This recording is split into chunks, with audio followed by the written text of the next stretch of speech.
Even by the standards of Hollywood, a place where nothing succeeds like excess, Star Wars is a phenomenon.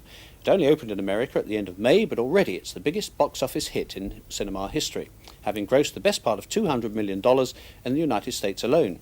Perhaps one important reason for this immense popularity is that it somehow combines elements of all the best-loved themes of romantic adventure, from the Arabian Nights to the Western, from the Knights of the Round Table to science fiction and space fantasy.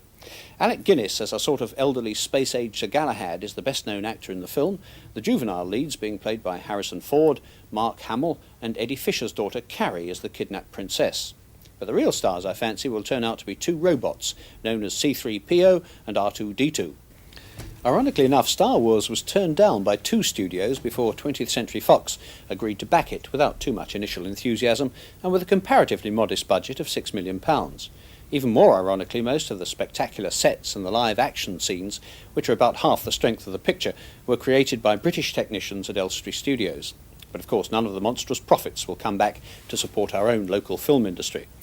In fact, the overwhelming success of the picture surprised everybody, including Fox, the producer Gary Kurtz and the director George Lucas. Had they been able to predict it, we should already be inundated with commercial spin-offs such as toy models of R2-D2 and C-3PO. They won't be here in time for Christmas, but ray guns, spaceships, t-shirts, posters and Star Wars wallpaper, bubble baths and breakfast foods should be on the market pretty soon. As one Fox executive put it, it's not so much a film, it's more an industry. And the man chiefly responsible for both film and, by extension, industry is the writer and director George Lucas, who spent years writing and rewriting the script until he felt it was good enough to go into production. And the script, which is like everyone's nostalgic memory of glorious Saturday morning matinees, is quite as important to the overall film as the special effects.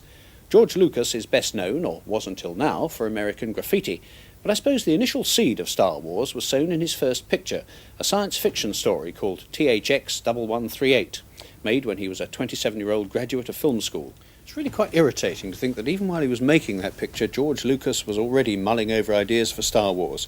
And now 5 years, nearly 2 films later, at the age of 32, he's so rich he need never work again. Oh, well, it's no good being jealous.